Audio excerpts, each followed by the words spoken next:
Welcome to Speakernomics, the official podcast of the National Speakers Association. Speakernomics is a podcast where you'll learn to speak, get paid, repeat.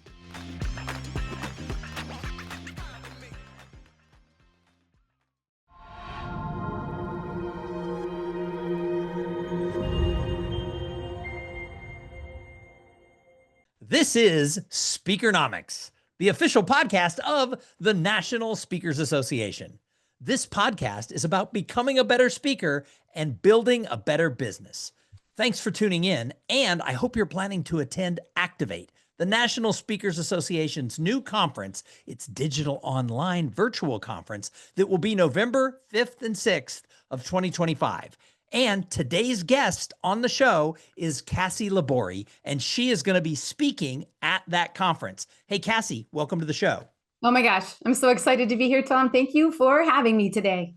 Nice. Well, I'm so glad that you're here. For those of you who don't know Kassy, she is actually the original virtual training hero. And what that means is she was actually teaching people how to present on WebEx long before most of us had probably even heard of WebEx. This was back in the late 90s before Cisco bought WebEx. She actually worked for the company for 6 years, and part of her job was to actually train people how to present using digital platforms before there really were much digital platforms. She has a background in theater, and she really appreciates it when people are presenting, especially online, when they talk with the audience, not just at the audience. And so that's what she tries to teach people. She wants people to be hands-on when it comes to training. And now she has made the move to the speaking world, and she's bringing those same ideas and tools and concepts to her keynotes. So we're going to learn a lot, and you're going to learn even more when you go to Activate.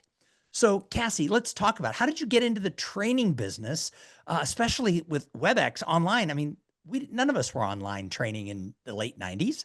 I know, right? No one cared at all. In fact, you could argue that I didn't either. It was just a job. It was just another cool Silicon Valley job, hopping around the different tech jobs at that time, which I'm so thankful to have had that experience. But it had a lot to do with RuPaul. I'm going to be honest. I was driving down the 101. Okay, wait just a second. You are the first person. I've interviewed hundreds of people. You're the first person to say, I get into my job because of RuPaul. So I know. Please tell.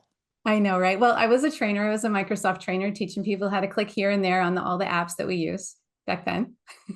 And I was driving down the 101, lots of traffic, if anyone out there knows. And there's a giant billboard featuring RuPaul in a really beautiful green and blue dress. And the ad said, "We've got to start meeting like this, webex.com." And I'm like, yeah. So I actually interviewed in the marketing department first. They were doing it was like for a marketing demo job. And then they said, you're such a trainer. You want to teach people how to use this. And I said, yeah.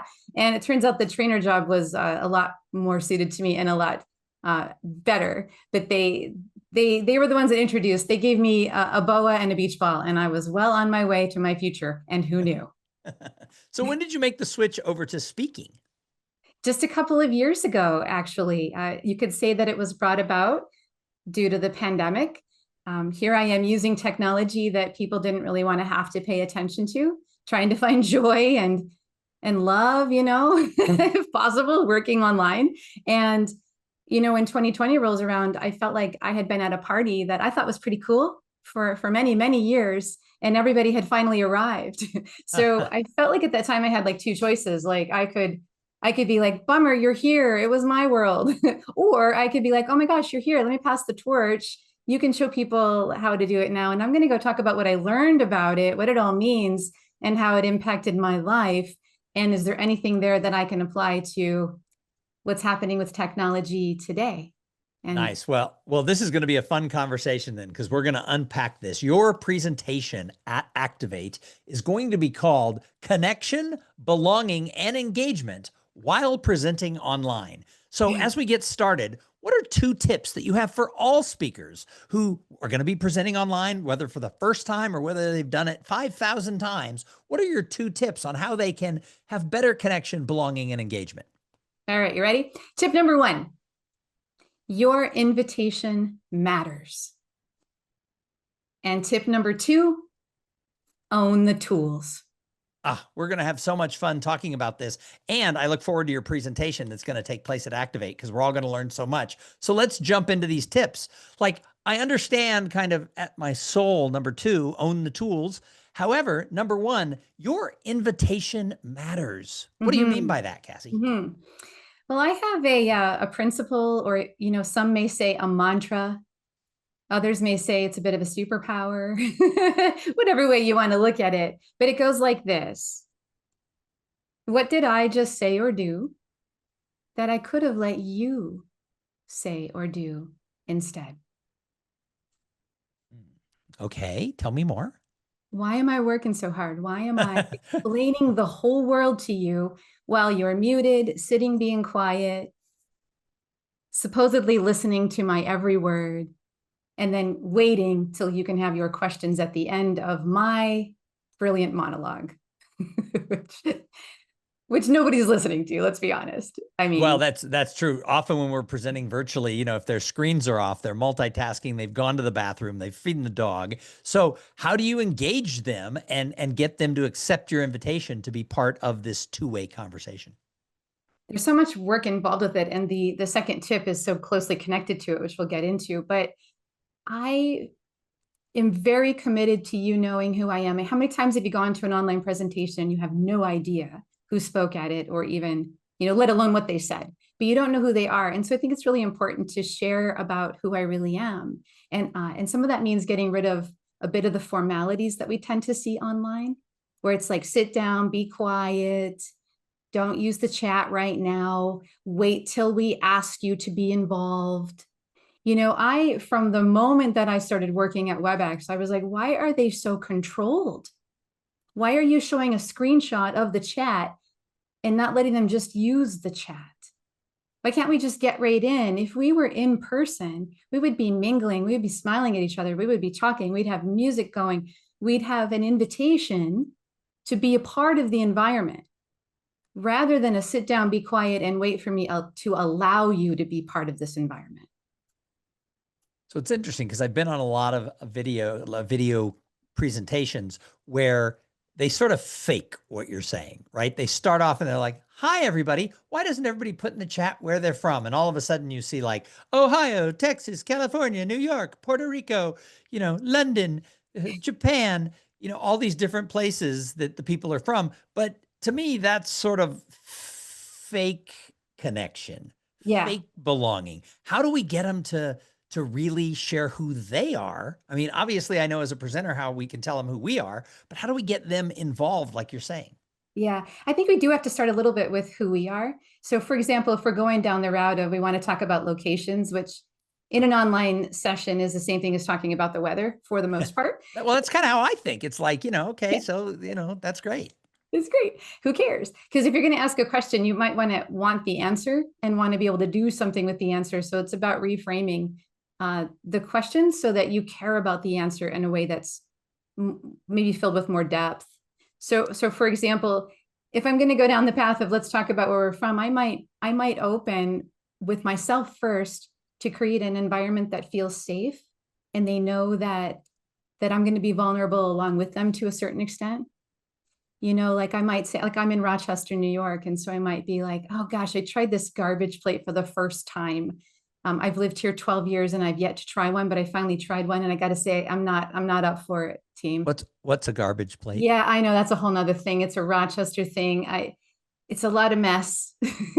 People love it. No disrespect. Everyone loves the garbage plate here in the Rochester land. So I live in Texas. We love barbecue and we love tacos, and they're delicious. There you go. And you're not wrong. So there you go. So starting that way first, and then saying, so where are you? But importantly, what do you love or not really love about where you're located today? Let's share that. Kassy, that is so great, because it's more than just how's the weather. It's giving a part, and they get to share a part of their personality, a part of their desire, and things along those lines. I like your idea of reframing the questions. What are some other tips on how people can reframe the questions to get people to lean in? So a lot of times when I'm when I'm presenting something, you find yourself having like, here's a list of things you can do. Like, for example, in a recent keynote that I'm delivering nowadays, I have some tips on ways you can actually change your mindset, like some things you can do. Because everyone barks at you to change your mindset all the time, right? But it's like, are there actual tasks that I can do that will help me become better at changing my mindset? And so I give them a list. And so it could be like a default thing where we go through the list and we explain the world according to Kassy. But what I do instead is I set it up and I'm like, oh, don't you wish you knew exactly what you could do? Like, is there a button I can push to change my mindset? I set it up to create the intrigue or the hook, if you will. And then I let the list appear. And I go, what do you think? Why don't you take a moment to review it? I've numbered them or I've indicated them in some way. Circle, type, vote, whatever tool you want to use. Which one is it for you and why? If I'm in person, turn to a neighbor and talk about it. But I'm going to ask them, which ones do you want to talk about? What do you think? What do you disagree with? And I'm going to create a conversation around something. So why lecture through it when I can invite you to be part of this conversation? And I love doing that. It's funny. I love doing it online, and it has taught me to be better at doing it in person as a result of that. I love that. And I want to go backwards a little bit because I meant to say this and we moved on. You were talking about starting off by letting them know a little bit about you. I changed something. Now this is in person, not online, but I changed something in my introduction a few years back, and it really has changed the way the audience is. It has nothing to do with what I speak about, but they come up afterwards and they're much more engaged and they tell me sort of similar experiences or things like that. And that is, I've written, an introduction that the person reads who's invited me to be at the conference. And it goes through all the things about books I've written, all the things speakers do. And then at the end, it says when he was 21 years old, he was a 5-day returning champion on the $25,000 pyramid. And it's not part of my speech. And I used to just leave it, but sometimes audiences like get really into it. You can tell. So when I come up on stage, I'll before I start, I kind of break my rule of just starting with my story. I'll come up and I'll talk a little bit about, for those of you who might have a little silver gray in your hair, the star that I won the pyramid on was Marky Post from Night Court. And it's that works if it's an older crowd. A younger crowd goes, who is Marky? What is a Marky Post? We don't know.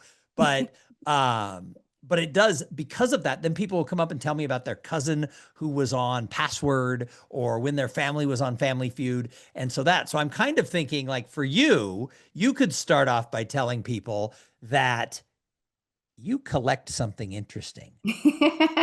Yeah.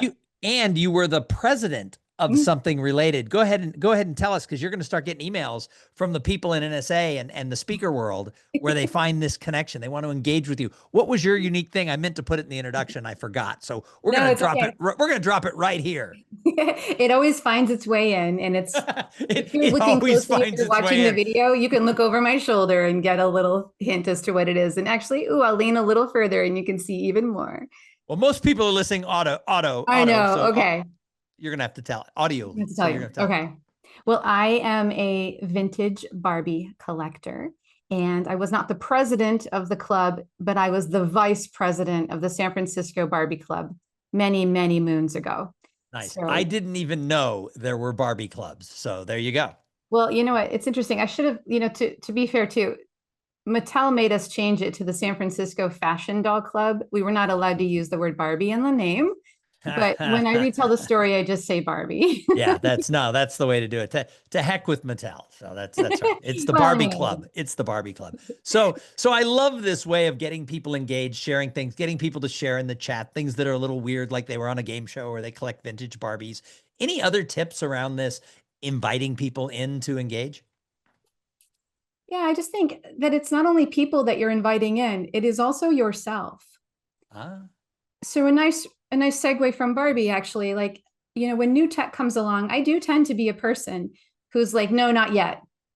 I'm not the one who dives in immediately. I am the one who calls a friend. What did you think? Is it worth it? And that was a great callback, saying you phone a friend. Phone a friend. That's Who Wants to Be a Millionaire. That was pretty good. I caught that. Good. I'm so glad you caught that. So,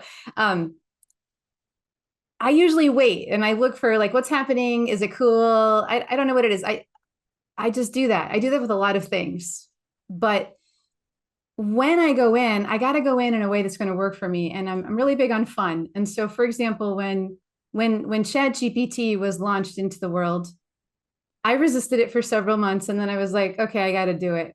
And the way that I did it is I asked it, because of my both depth and breadth of knowledge, I didn't need to look up any of this stuff. I knew that I would be able to hold my own with AI regarding this topic, which is Barbie. I said, hey, ChatGPT, hello. If Barbie was going to present a webinar, what would the experience be like? It was my first ever prompt. And it went from there. And I was like, nuh-uh, nope, that wouldn't happen. Yep. Okay. Wow. Yeah. Hadn't thought of that. Whole thing happened, went on. And I was like, what if she turned it into a virtual training? Then what would happen? And the whole thing. And what came out of that was I ended up with a big PowerPoint deck that I created. Look what I learned. And, I made this big thing about here's how I learned to partner with ChatGPT, and it was really, really fun for me, which of course then led into the more important work, if we want to call it more important, but the other deeper work of learning how it can be a true partner in our world today. I love talking to speakers because no matter what happens in our life, we can turn it into a PowerPoint. We can turn it into a presentation or at least a story. So, but that's an awesome example. So now I want to go to the second tip, and that is own the tools. Let's talk about that. What's your advice there? You got to learn it, use the heck out of it, and then get over it. Ooh, okay. So let's go into that. So the last time that you went to an online meeting, were you there to learn about how they were running the online meeting?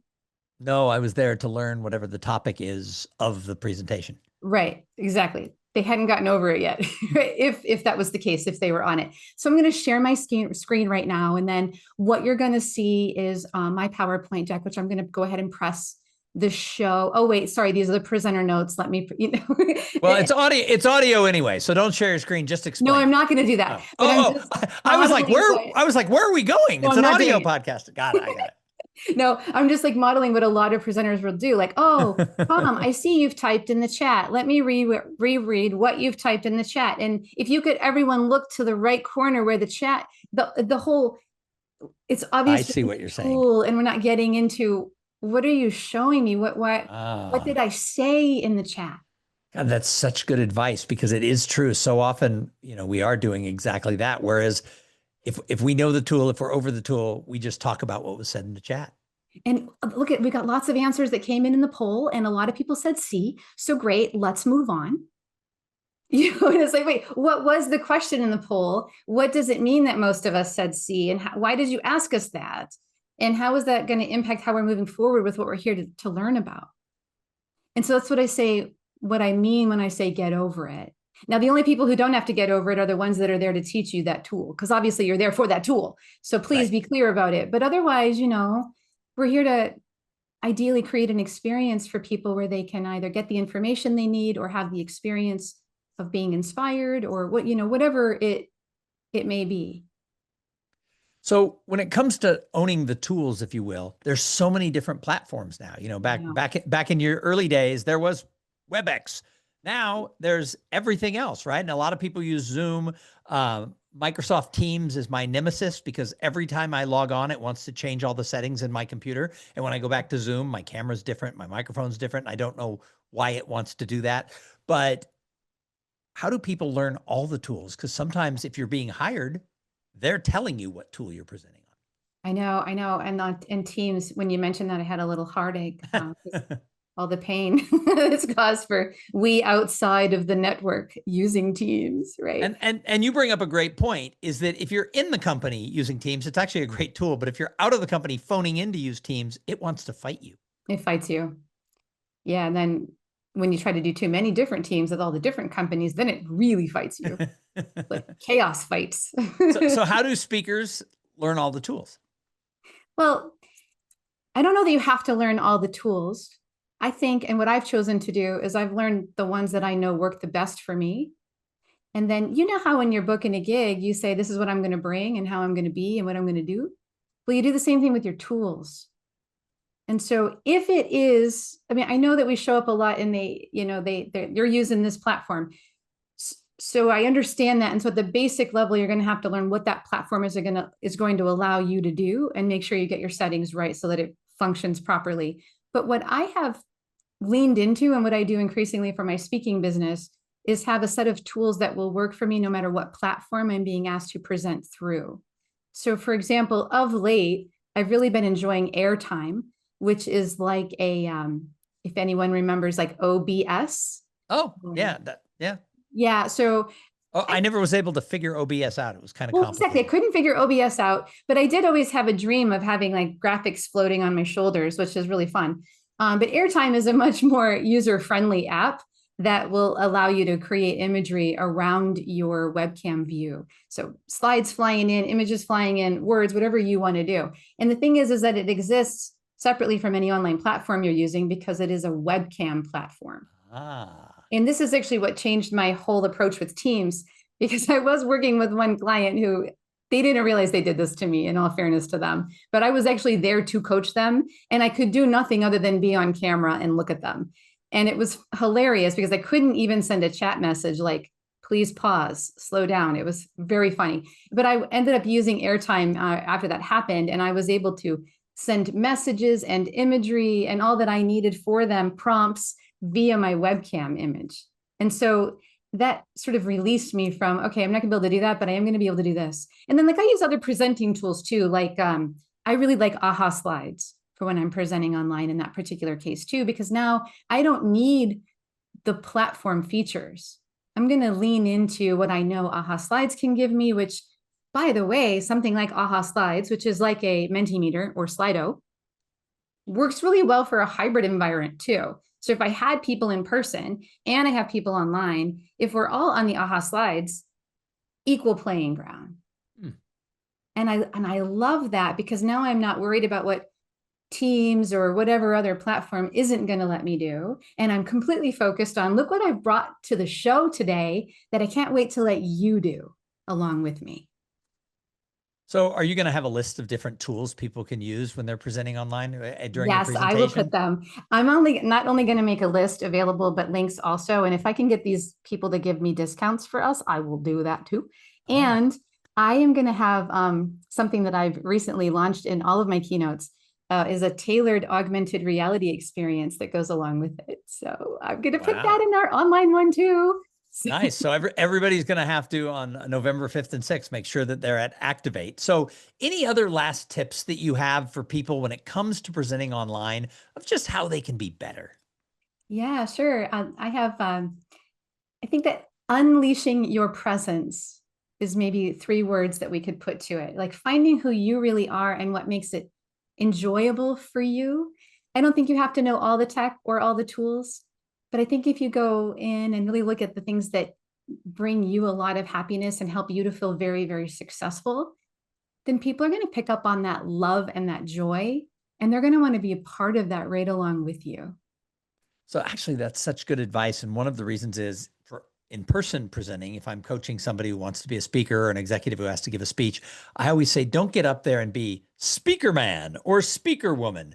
Just let Weston's personality or Mary Beth's personality, just let it come through, and the audience is going to like you. If you're the same person who I would go to the bar and have a beer with as you are on stage, and yet when it comes to online, just having that camera, it really does. A lot of people kind of stiffen up and they feel that, oh, I'm being recorded, so I should be virtual speaker woman or virtual speaker man. How can people get more comfortable? We don't have to be perfect. I think that allowing your audience to have a voice and to be part of it with you will help you to feel that. Nice. Ask them a question. So instead of, I must say all the things, ask a question and invite them to answer, and then read those answers and respond. And I love using people's names. I'll even type in the chat, or if I'm having them annotate on the screen along with me, I'll type. When someone says something, I'll type what they've said. Mostly it's a trick for me so that I'm actually paying attention to you and I listened, but really they go, oh, my words have just appeared on the screen. Just like allow yourself to have that little bit of joy with it. And I don't, I saw a keynote speaker last year at one of the big international learning and development conferences. It was Matthew McConaughey. And it was fun to watch him. You know him, a fellow Texan, I suppose. You know him personally. But yeah, he lives in Austin, but we don't hang out. He I doesn't know. he doesn't ever call. I haven't figured out why. Matthew, when you're listening, give me a call. We'll go have tacos and barbecue. I love what he said though. He said people don't care about your success. They care about all the messed up stuff that happened that got you there. That's what they want to talk about. The perfection is not relatable. The journey up there, the part where people can see themselves in that is the part that's going to make them lean in. I don't think we need to be perfect.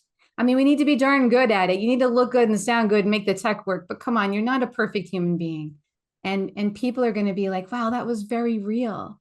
And I can do that too. And that's going to make them want to be a part of it. And then they're going to lean in and engage.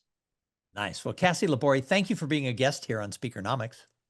It is such an honor and it's so exciting. I absolutely love this podcast and I've been smiling ear to ear the entire time that I got to be a guest on it today. So thank you. Well, we are so happy to have you and we're excited that you're speaking at Activate. To everybody who's listening, if you're not a member of the National Speakers Association, I always tell people the secret to this business is you got to have a lot of speaker friends. And the best way to make speaker friends is get involved, stay involved with NSA at your chapter level nationally. Go to conferences, go to Activate, make sure that you're meeting people. And along the way, you're going to develop those relationships and success leaves clues. Your speaker friends will show you how to do this. So make sure that you're a member of the National Speakers Association. We'll see you next week right here on Speakernomics. In the meantime, go out there and book some speaking. Dun, dun, dun, dun, dun, dun, dun. Go out there and book some